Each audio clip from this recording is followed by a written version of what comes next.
जयकारा शेरा वालिदा बोल सांचे दरबार की जय। अथ पंचमा अध्याय। नर नारायण की तपस्या से चिंतित होकर इंद्र का उनके पास जाना और मोहिनी माया प्रकट करना तथा उससे भी अप्रभावित हो रहने पर कामदेव, वसंत और अप्सराओं को भेजना। व्याजी बोले, हे निरुपोत्तम, अब अधिक कहने से क्या लाभ। इस संसार में कहीं बिरला ही ऐसा कोई धर्मात्मा पुरुष होगा जो द्रोह भाव से रहित हो। यह चर अचर संपूर्ण संसार राग द्वेष से ओतप्रोत है। हे राजेंद्र, सत्य युग में भी यह संसार ऐसा ही था, तब कली से दूषित इसके विषय में क्या कहा जाए। हे राजन, जब देवता भी सदा ईर्ष्या युक्त द्रोह से भरे हुए और छल परायण हो रहते हैं, तब मनुष्य तथा पशु पक्षियों की बात ही क्या है। यदि कोई मनुष्य द्रोह करने वाले के प्रति द्रोह भाव रखे तो यह समानता की बात है, किंतु द्रोह ना करने वाले तथा शांत स्वभाव वाले के प्रति विद्वेष रखने को नीचता कहा गया है। यदि कोई तपस्वी शांत होकर जप ध्यान में लीन हो जाता है तो इंद्र उसके जप में विघ्न डालने हेतु तत्पर हो जाते हैं। सज्जन पुरुषों के लिए हर समय सतयुग दिखलाई पड़ता है और दुष्ट लोगों के लिए सर्वदा कलयुग ही रहता है। जिस युग में क्रिया तथा योग व्यवस्थित रहते हैं वे द्वापर तथा त्रेता रूप मध्यम युग मध्यम कोटि के लोगों के लिए कहे गए हैं। अतः किसी समय भी कोई सत्य धर्मा हो सकता है अथवा सभी युगों में जो चाहे धर्मपरायण हो सकता है। हे राजन, सर्वत्र धर्म की स्थिति में वासना ही प्रधान कारण मानी गई है। उसमें मलिनता आ जाने पर धर्म भी मलिन हो जाता है। मलिन वासना विनाश के लिए होती है, यह सर्वदा सत्य है। ब्रह्मा जी के हृदय से एक पुत्र उत्पन्न हुआ जो धर्म इस नाम से कहा गया है। वे ब्राह्मण सत्य संपन्न और वैदिक धर्म में सदा संलग्न रहने वाला था। उस गृहस्थ धर्मी महात्मा मुनि ने पाणी ग्रहण की विधि से दक्ष प्रजापति की 10 कन्याओं का सम्यक रूप से वर्णन किया। सत्यव्रतियों में श्रेष्ठ उस धर्म ने उनसे हरि, कृष्ण, नर और नारायण नामक 4 पुत्र उत्पन्न किए।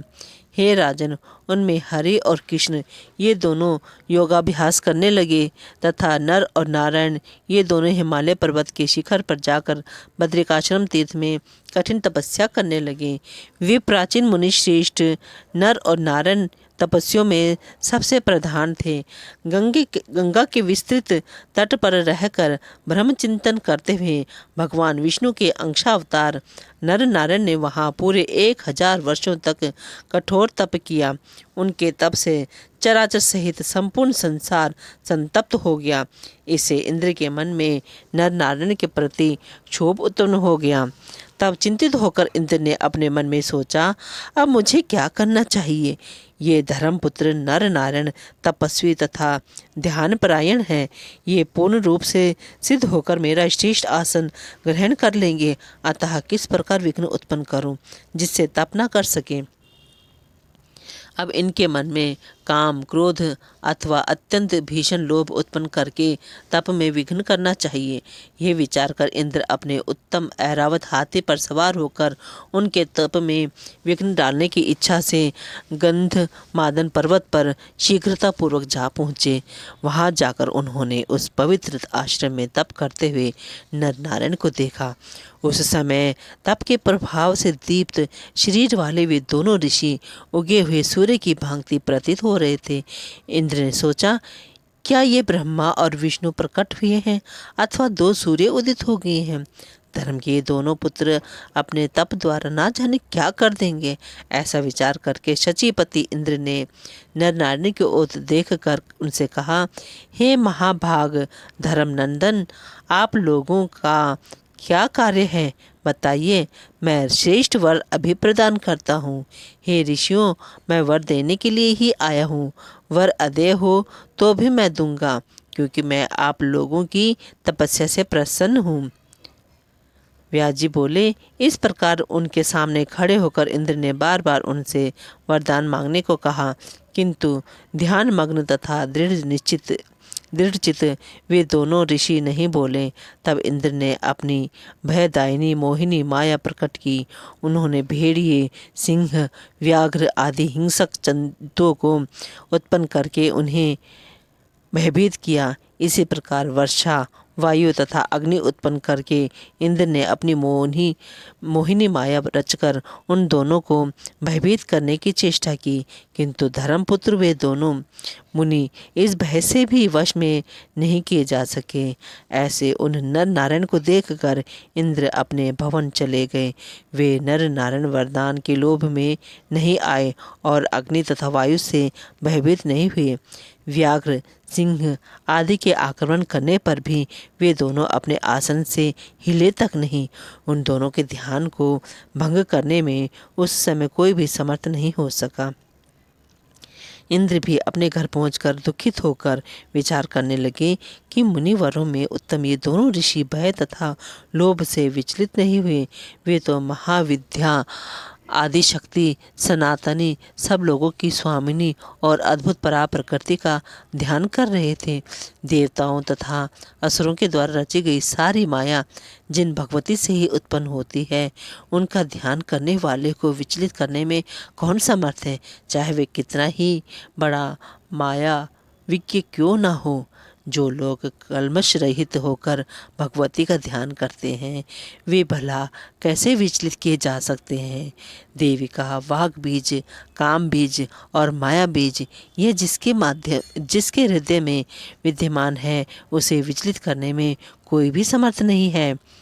अब माया से मोहित इंद्र ने पुनः उनका प्रतिकार करने हेतु कामदेव तथा वसंत को बुलाकर यह वचन कहा, हे कामदेव, तुम वसंत और रति को लेकर उनके अनेक अप्सरों के साथ उस गंधमादन पर्वत पर अभी शीघ्रता पूर्वक जाओ।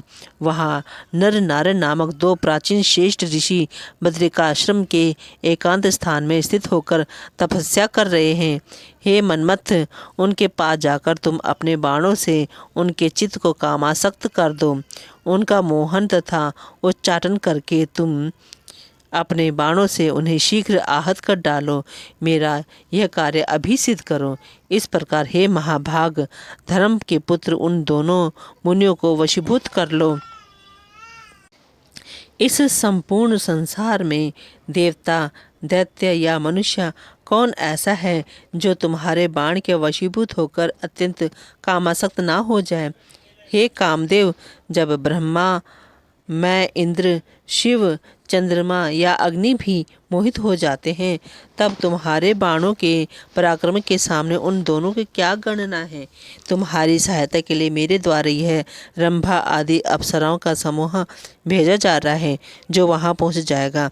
अकेली तिलोत्तमा या रंभा ही इस कार्य को करने में समर्थ है, अथवा तुम अकेले भी इसे करने में समर्थ हो, तब सभी सम्मिलित रूप से कार्य सिद्ध कर लेंगे। इसमें संदेह की बात ही क्या। हे महाभाग, तुम मेरे इस कार्य को संपन्न करो, मैं तुम्हें वांछित वस्तु प्रदान करूँगा। मैंने उन दोनों तपस्वियों को वरदान के द्वारा बहुत प्रलोभन दिया, किंतु वे अपने स्थान से विचलित नहीं हुए, बल्कि शांत बैठे रहे। मेरा यह परिश्रम व्यर्थ चला गया। मैंने माया रचकर उन तपस्वियों को बहुत डराया, फिर भी वे अपने आसन से नहीं उठे। वे दोनों शरीर रक्षा के लिए जरा भी चिंतित नहीं हैं। व्यास जी बोले, इंद्र का यह वचन सुनकर कामदेव ने उनसे कहा, हे इंद्र, मैं अभी आपका मनोवांछित कार्य करूँगा। यदि वे दोनों मुनि विष्णु, शिव, ब्रह्मा अथवा सूर्य किसी का ध्यान करते होंगे, तो वे हमारे वश में हो जाएंगे। मैं केवल कामराज महाबीज क्लीम का अपने मन में चिंतन करने वाले देवी भक्त को वश में करने में किसी प्रकार भी समर्थ नहीं हूँ। यदि वे भक्ति भाव से महाशक्ति स्वरूपा देवी की उपासना में लगे होंगे, तो मेरे बाणों का प्रभाव उन तपस्वियों पर नहीं पड़ेगा। इंद्र बोले, हे महाभाग, जानने के लिए उद्यत इन सभी के साथ तुम वहाँ जाओ। यद्यपि मेरा यह कार्य अत्यंत दुस्साध्य है, फिर भी तुम इस हित कर तथा उत्तम कार्य को पूर्ण ही कर लोगे। व्यास जी बोले, इस प्रकार इंद्र का आदेश पाकर वे लोग पूरी तैयारी के साथ उस स्थान पर गए जहाँ वे धर्मपुत्र नर नारायण कठोर तपस्या कर रहे थे। जयकारा शेरा वालिदा बोल साचे दरबार की जय।